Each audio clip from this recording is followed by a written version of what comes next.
Magandang araw mga kaibigan. Bigyan natin ng reaction, opinion ngayon itong Facebook Reel posted by DWSI. Good news po ito. Privilege speech ni Congressman Edgar Erese sa Kongreso kahapon natin ito. Nako, nakahanap na po ng kasangga si Congressman Kiko Barsaga sa Kamara. Parehas silang dalawa. Walang takot, nakakapanindig balahibo na privilege speech. Although wala siyang pinangalanan, kailang very clear. 19th Congress,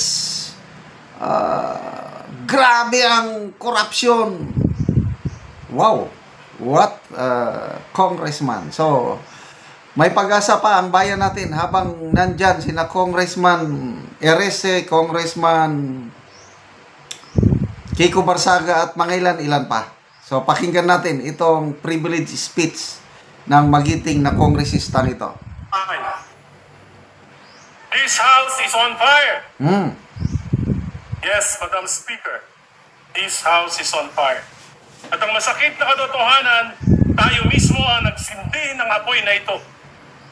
Noong mga nakaraang kongreso, may mga apoy na. Ngunit sa 19th Congress, sadyang pinasiklab ang dambuhan ng sunog. At ngayon, naglalagablab na rin ang galit ng sambayanan. Wala siyang pinangalanan na sino ang leaders ng 19th Congress. Di ba si Romualdez at saka si Saldico sa Appropriations Committee?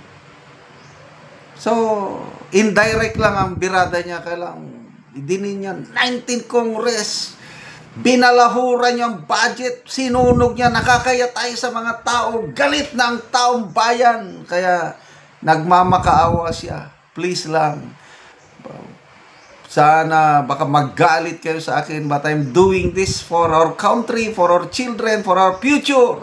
Ang galing. Nakakaiyak ang speech niyang ito. Ano na ng mga kabataan? Pakiramdam nila, sinusunog natin ang kanilang kinabukasan. Yes. Nakikita nila ang walang habas na pandarambong sa kabila ng kanilang kahirapan. Lumulubog sila sa baha at tanong nila ang kawalan ng gobyerno na dapat sa kanila'y nangangalaga.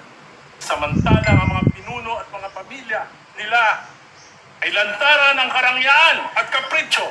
Mr. Speaker, Madam Speaker, kaya nadadamay po ang lahat.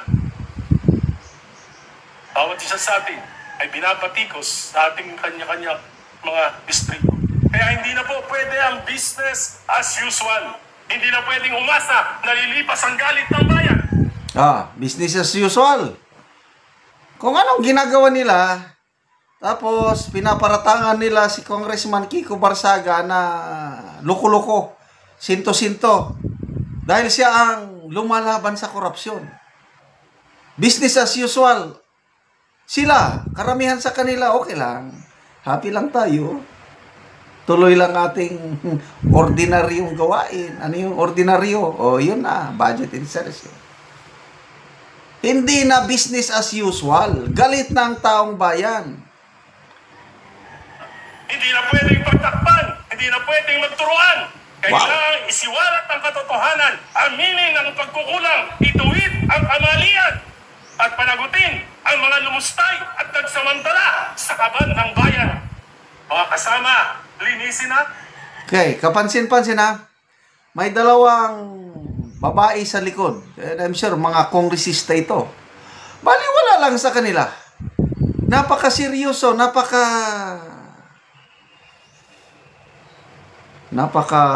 do I call it? Baliwala sa dalawa, nagkukwentuhan lang. Kita mo, ganyan na kagarapal ang mga matitinong kongresista.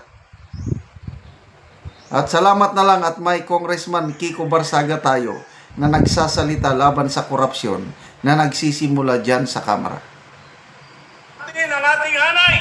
Magpatubad tayo ng mga matinding reforma kahit ang kapalit ay sariling pagsasakripisyo. Hindi na pwedeng naidahilan na politika lang ito. Hindi na pwedeng sabihin gawa lang ito ng DDS, ng kaliwa, ng dilawan, o pingklawan.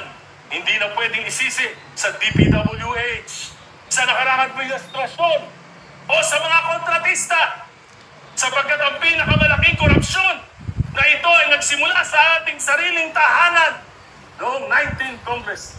Galing! Hindi po. Ang korupsyon nagsimula sa Kamara noong 19th Congress, and I agree. Yan lahat nagsimula eh. Salamat naman at may kongresista pang ganito. Ituloy nyo lang po, Congressman Erese.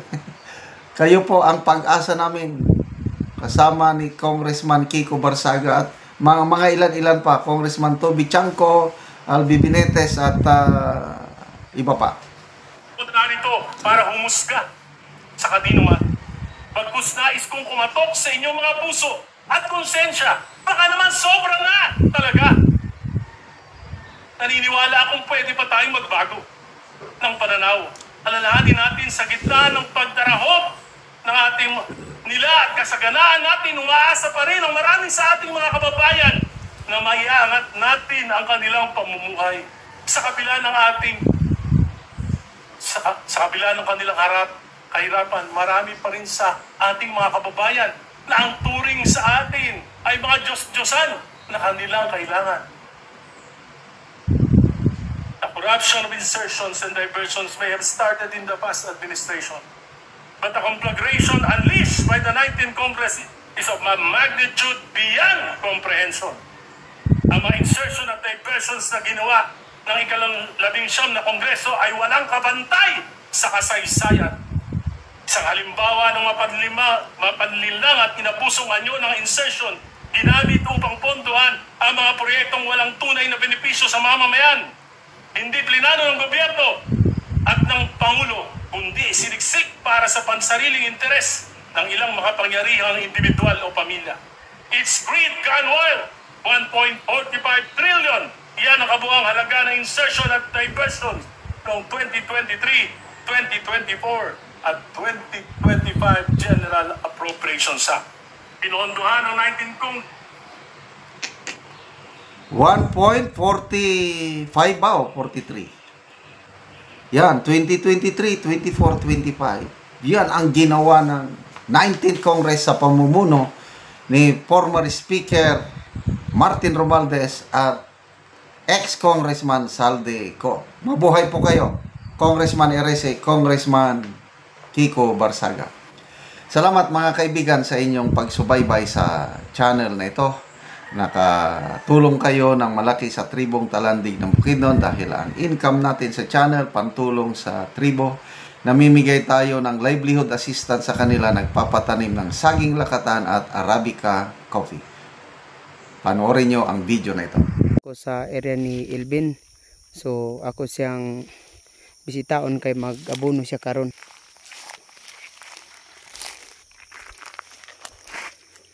So muna ni ang itsura sa kape ni Elvin nga isa ka bulan.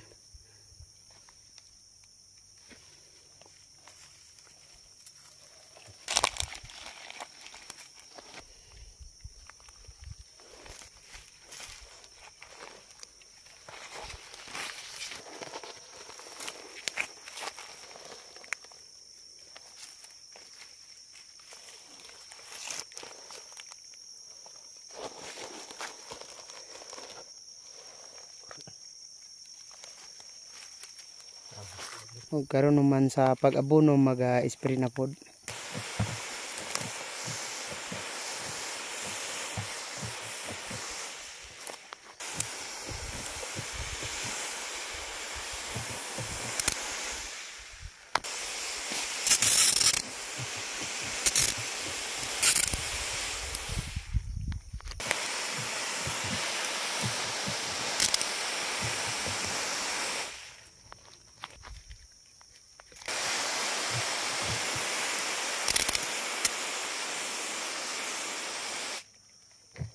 Salamat sa Ginoo sa nagsuporta ning kape nga among nakatanom. Oo. Pinaot unta nga magpadayon ang tabang sa pagtanom sa kape aron makawas miskalisod. Lagi. So pila gani ni ka puno ng imong kape? 300 pa ni. 300 ning imo. Hmm. Oo. So naa na kay estudyante. Napa na kinder pa man. Oo, nag-eskwela na. Oh. Hinaot nga magpadayon ni para magsuporta sa among anak pon nga may eskwela. Oo, so salamat kaayo.